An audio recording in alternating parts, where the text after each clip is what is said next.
My family planned to use me as a babysitter for 7 kids. At Dad's retirement party after making me pay for the catering, so I canceled everything and went on a trip to Austin. They were all calling me in a panic. Alright, Reddit. Look, I'm going to be real with you.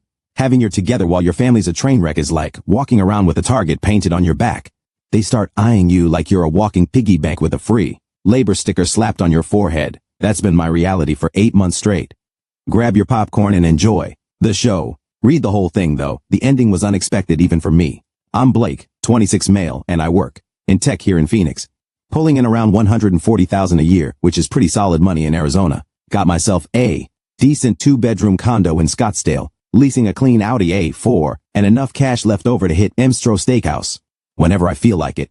By most people's standards, I've got my life on track. But here's the thing nobody warns you about. Your family starts treating it like communal property.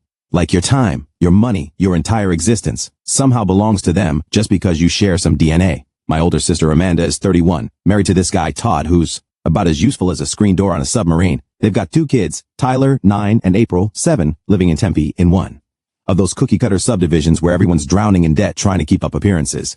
Here's where it gets good. Amanda's been running this scam on me for 8 months. Started innocent enough she'd hit me up Friday night asking if I could watch Tyler and April for just a couple hours on Saturday.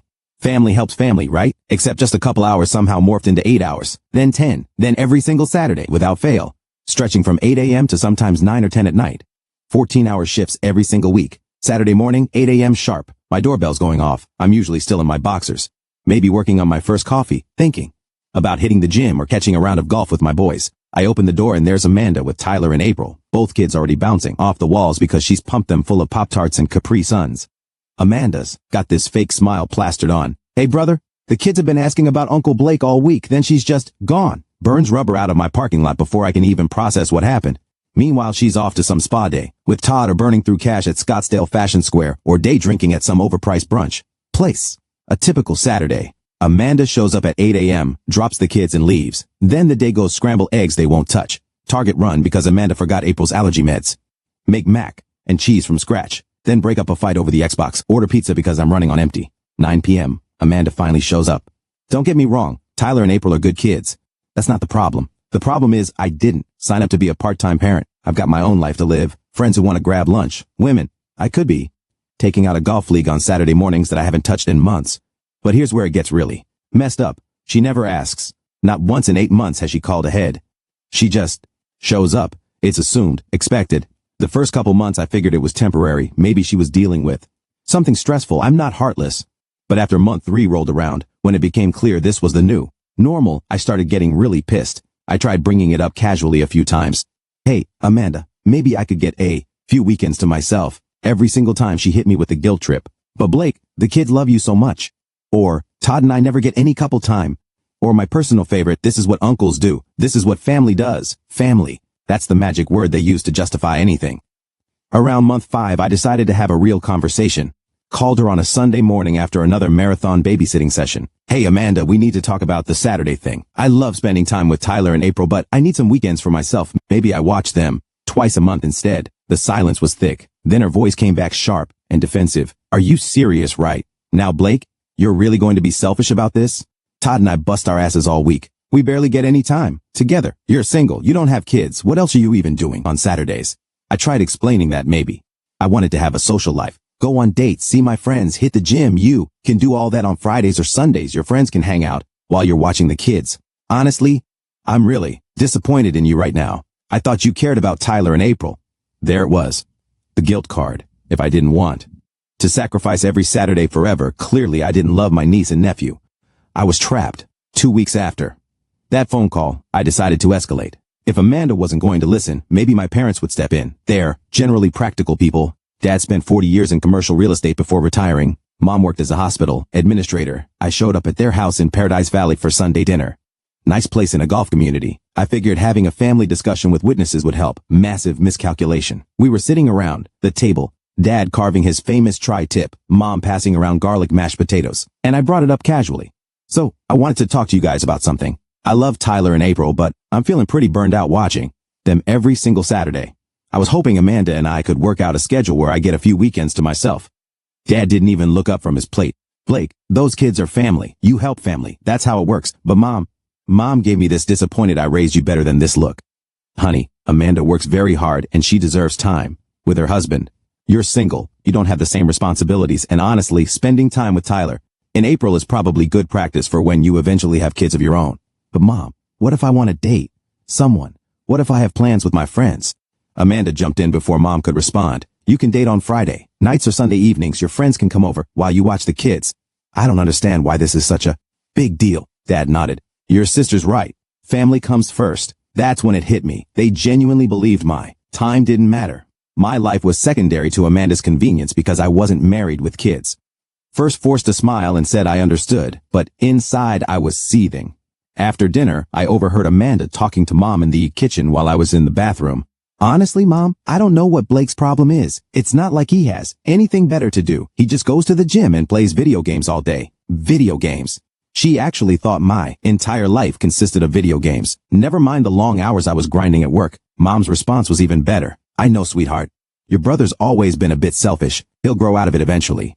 I stood in that hallway trying not to put my fist through the drywall. I was selfish for wanting basic control over my own weekends. The next few weeks were brutal. I kept showing up every Saturday because what else could I do? But I started noticing patterns. Amanda would always forget to pack snacks or lunch, forcing me to buy meals. She'd drop them off with dead iPads and no chargers. She'd roll up at 9 p.m. reeking of perfume and looking refreshed from whatever restaurant they'd been at, clearly half drunk, while I'd been running on fumes.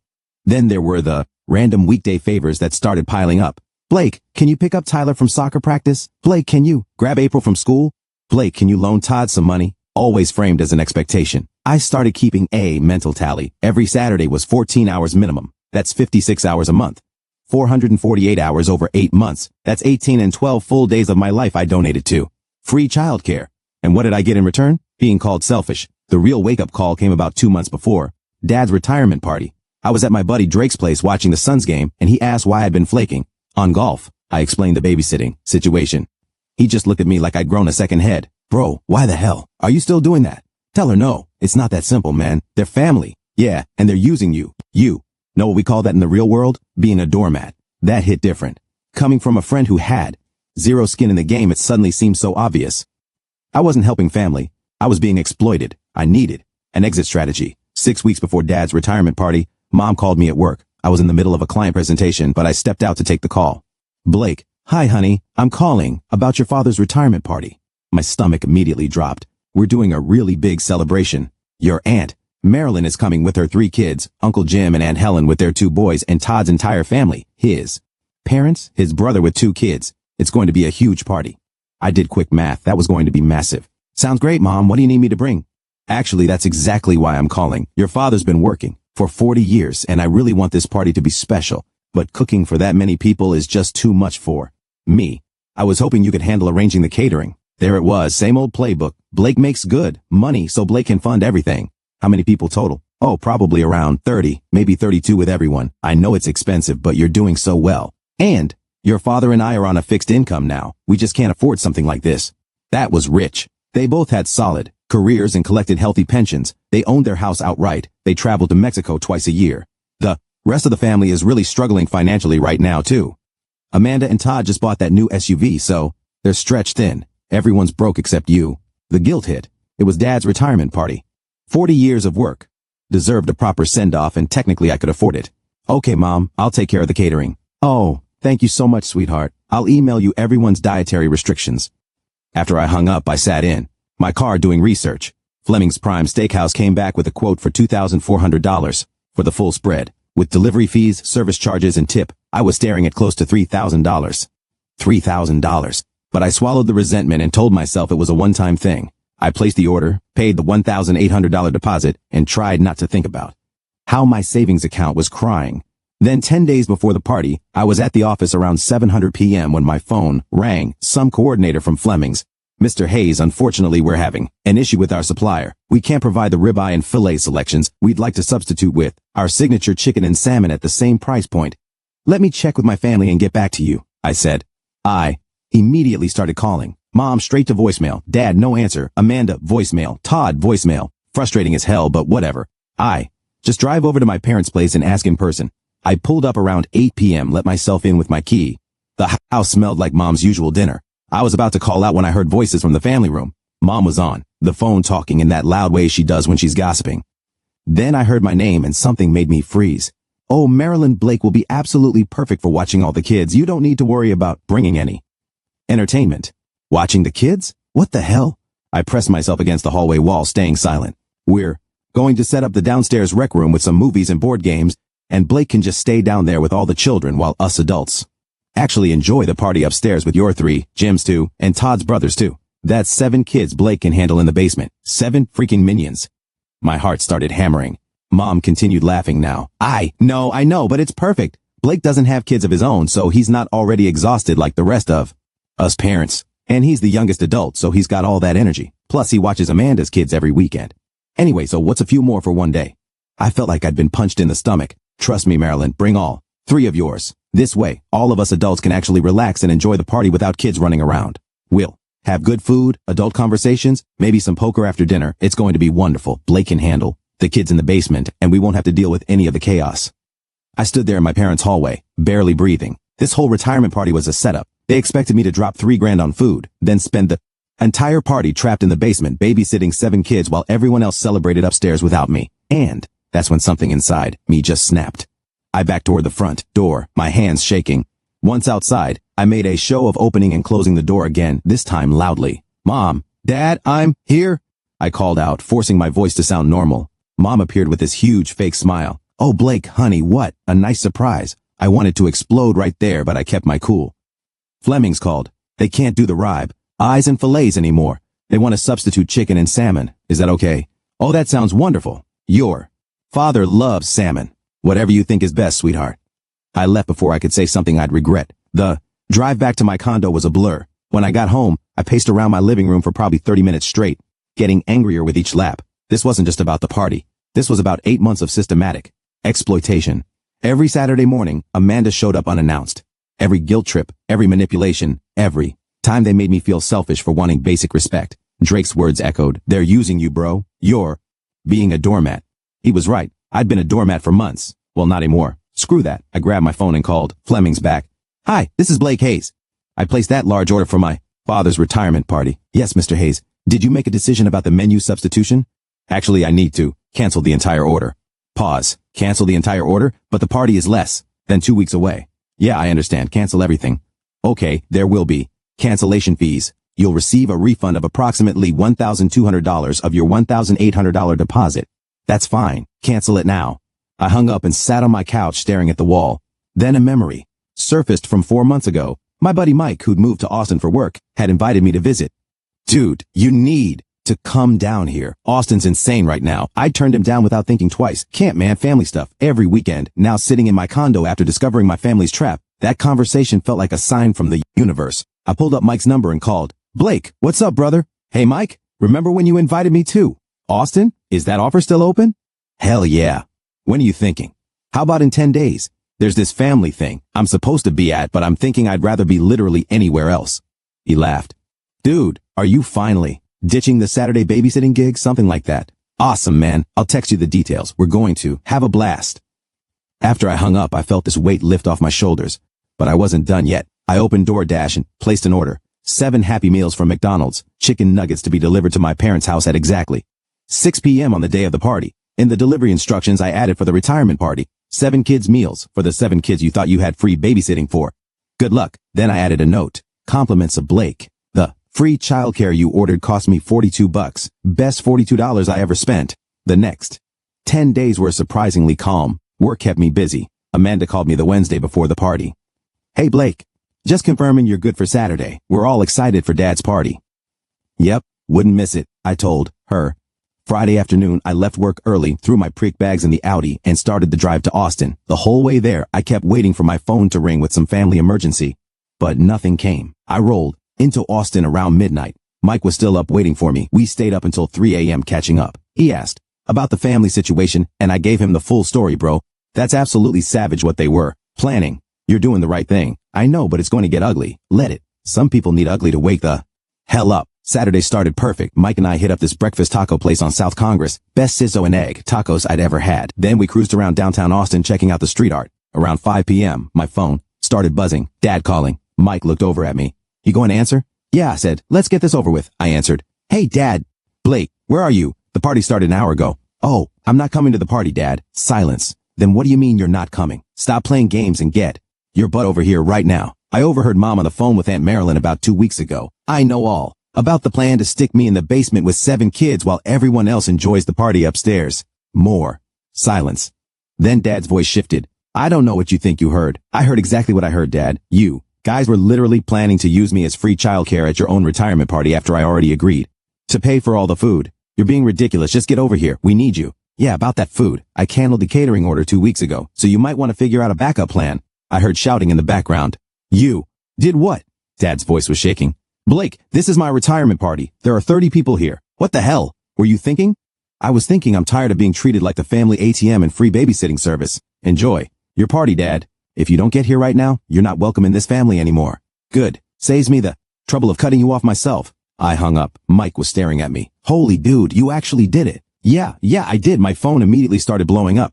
Amanda calling. Mom calling. Then texts started flooding in. I powered off my phone and looked at Mike. Let's go get barbecue. We hit up Terry Black's, waited in line for about 45 minutes, but it was worth it. Best brisket I'd ever tasted. We grabbed some sodas, found a spot by the river, and just existed. No stress, no obligations, no guilt trips. Around 8 p.m., I finally turned my phone back on. The notifications were insane. 43 missed calls, 38 text messages, multiple voicemails. The texts were brutal. From Mom, how could you do this to your father? Everyone is here with no food. You've humiliated us. From Amanda, you're a selfish piece of you've ruined everything. From Dad, 40 years I worked. 40 years.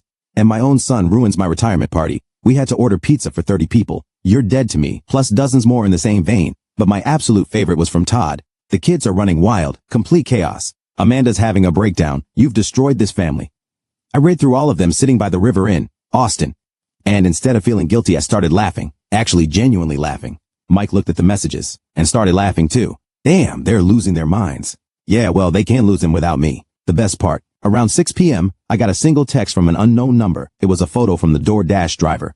7, happy. Meal sitting on my parents' front porch with my note clearly visible. The driver had added, delivery complete. The lady who answered the door looked confused. LOL, I showed Mike, and we both lost it. Dude, the Happy Meals. That's the most savage thing I've ever seen. That one petty move $42 of McDonald's had landed right in the middle of their disaster. We spent the rest of the weekend living it up in Austin. Hit up some live music on 6th Street, went to a Longhorns game, ate at every taco truck we could find. For the first time in 8 months, I felt free, genuinely free. No guilt, no obligations, no one demanding my time or money. Just me, living my life on my own terms. Monday morning, I drove back to Phoenix. The entire drive, I kept expecting to feel guilty, kept waiting for the remorse to kick in, but it never came. I just felt lighter. Tuesday morning, I was at my condo getting ready for work when someone started pounding on my door. Aggressive, angry pounding that literally shook the frame. I looked through the peephole, Mom, Dad, and Amanda all looking absolutely furious. I opened the door. Morning. Dad pushed past me into the condo, Mom and Amanda following right behind. Nobody asked permission. We need to talk, Dad said, his face red. Right now? Okay, I said, closing the door. Let's talk. Mom was already crying. How could you do this to us, Blake? There were 32 people there expecting a beautiful celebration, and we had nothing. No food, no plan, nothing. Amanda stepped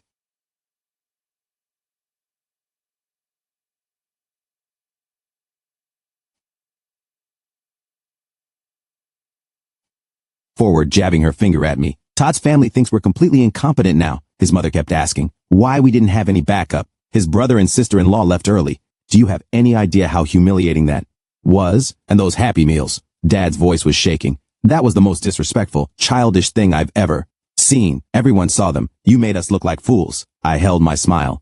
You embarrassed us in front of the entire family, Mom continued. Aunt Marilyn was mortified. We had to order 15 pizzas at the last minute from Domino's. Domino's? Blake? For your father's retirement party and the children, Amanda threw her hands up. All 7 kids were running around screaming, making messes, destroying things. It was absolute chaos. Gee, I said, that sounds terrible having to actually watch a bunch of kids during a family party. Can't imagine how exhausting that must have been. Don't be a smartass, Dad, snapped. You want to know what's smart? Not falling for your basement babysitting trap. You guys really thought you could trick me into paying $3,000 for food and then spending the entire party watching 7 kids, while everyone else had fun upstairs without me?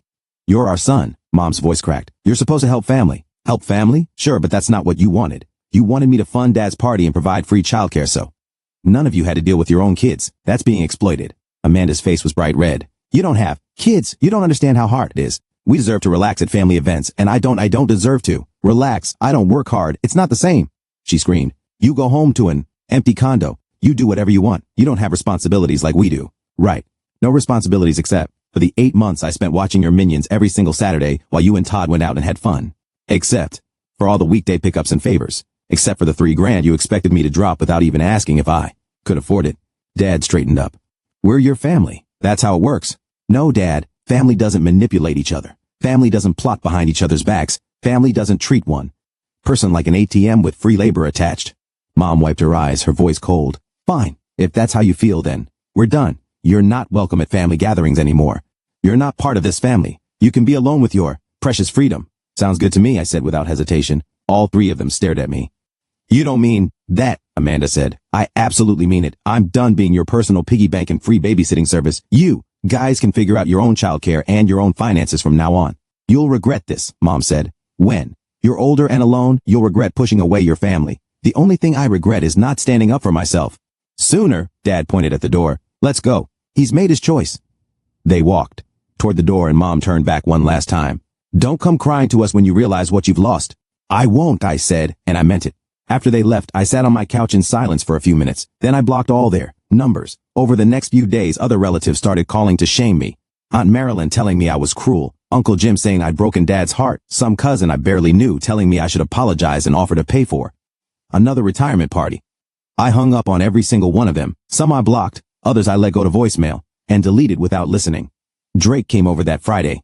So I heard through the grapevine you nuked your entire family pretty much. Dang. How you feeling about it? Honestly, best I felt in months. He tapped his can against mine. Good. They were using you, man. You did the right thing. 4 months after Dad's retirement party. I haven't spoken to my parents or Amanda since they showed up at my condo that day. I know. From a few relatives who still occasionally reach out that Mom and Dad supposedly want to talk things out, but they don't know how to approach it. When these relatives try to play mediator, I give them the same answer every time.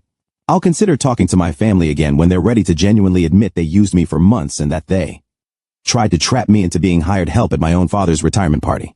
I knew none of them were ready for that conversation, and honestly, I didn't care. But here's what I've gained in these 4 months. My entire life back. My weekends are completely my own now. I can sleep in on Saturday mornings. I joined that golf league I'd been missing. We play every Saturday at 9 a.m., and I haven't missed a single game. I started taking a motorcycle safety course because I finally bought that bike I'd been eyeing, a beautiful Yamaha MT-09. I can go on actual dates without worrying about babysitting duty derailing my plans. Speaking of dates, I met this woman named Nancy at a networking event. She's a product manager at a startup downtown. Last weekend, we took a spontaneous trip to Sedona just because we could. No obligations, no guilt. Just two people enjoying each other's company. Drake and I have been golfing almost every weekend. My buddy Mike comes up from Austin about once a month and we tear up the Scottsdale nightlife. I've been hitting the gym consistently, already dropped 10 lbs and feel better than I have in years. My CO workers have noticed the difference too. My boss pulled me aside last month and said I seem more focused, more engaged. Apparently not being emotionally drained every weekend translates to better performance at work. I don't feel guilty anymore, not even a little bit. Real family treats you like an equal, not like unpaid help. The funniest part, about 3 weeks after the retirement party blow up, I ran into one of Todd's brothers at a sports bar. He was watching a game and we made eye contact. He came over and I braced myself for another lecture. Instead, he bought me a drink. Dude, I just want you to know what you did at that party was legendary. My brother told me the whole story, and honestly, your sister's been pulling that babysitting on everyone for years. Someone needed to call her out. The Happy Meals were savage. We ended up watching the rest of the game together. Turns out half the family thinks I'm in whatever. I don't care. 1 month ago, I got a call from a number I didn't recognize. I answered. Blake, it's Tyler, my nephew. Amanda must have let him use her phone. Or maybe he'd memorized my number. Hey, buddy, what's up? I just wanted to say I miss hanging out with you. Mom won't let me call you, but I snuck her phone. April misses you too. Dang, that hit different. I miss you guys too, Tyler. You know that's not about you, right? You and April didn't do anything wrong. I know, Mom says you're selfish, but I don't think you are. You were always nice to us. Listen, when you're older, if you want to reach out, I'll be here. But right now, I can't be around your mom or grandma or grandpa. Does that make sense? Yeah, Mom's been really mean lately anyway. Dad says she's stressed. We talked for a few more minutes before he had to go. That conversation stuck with me. The kids were casualties in this war, and that genuinely sucked, but I couldn't set myself on fire to keep everyone else warm. A couple of relatives have cautiously reached out to rebuild bridges. My cousin Mark, who lives in California, called a few days ago. He'd heard the full story from multiple sources and wanted my side. Look, I'm not taking sides, but between you and me, your sister's always been manipulative, and your parents have always enabled her. You were smart to get out. We made plans for him to visit Phoenix next month. The good ones stick around, you know. Then about 2 weeks ago, I got the closure I didn't even know I needed. It was a Saturday afternoon. Nancy and I were at my place. She was making lunch while I was cleaning up from our morning ride. Then someone knocked on my door. I opened it, and there was Amanda. No kids with her this time. She looked rough. Blake, her voice cracked. I need to talk to you, please. Nancy appeared in the doorway behind me. Amanda's eyes flicked to her, then back to me. This is a bad time, I said flatly. Brother, please. I need your help. I have a job interview Monday morning at 9 a.m. and I can't find anyone to watch Tyler in April. Mom and Dad are out of town. Todd's parents won't answer my calls. I'm desperate. 4 months of radio silence after calling me. Selfish, and now she was back because she needed something. The nerve on this woman. That sounds like a you problem, I said. Her face crumbled. Blake, please. I know things ended badly, but this interview is for a really good position. I need this job. Todd lost his job 3 weeks ago, and we're drowning. The bills are piling up. The SUV payment is killing us, and I just need someone to watch the kids for a few hours. Hire a babysitter. We can't afford one right now, please. Just this once. I'll never ask again. I almost laughed. You mean like all those Saturdays when you just needed help this once? How'd that work? Out? Oh, right. It turned into 8 months of free labor. That was different. Tears started running down her face. Blake, I'm begging you. We're in real trouble here. I've already told them I can do the interview. If I cancel now, they won't reschedule. Nancy stepped forward. Did you just hear yourself? You already committed to something without having childcare figured out first. That's not his emergency to solve. Amanda's eyes flashed at Nancy. Who even are you? This is family business. I'm the woman who gets to actually spend weekends with Blake because he's not trapped being your free babysitter anymore. That's who I am. Amanda's face went red. She looked back at me. Blake, I'll pay you $50 for 3 hours. That's fair, right? $50. I let that hang in the air. You want to pay me $50 to watch your kids for 3 hours after I spent 8 months doing it 14 hours a week for free? It's all I can afford right now.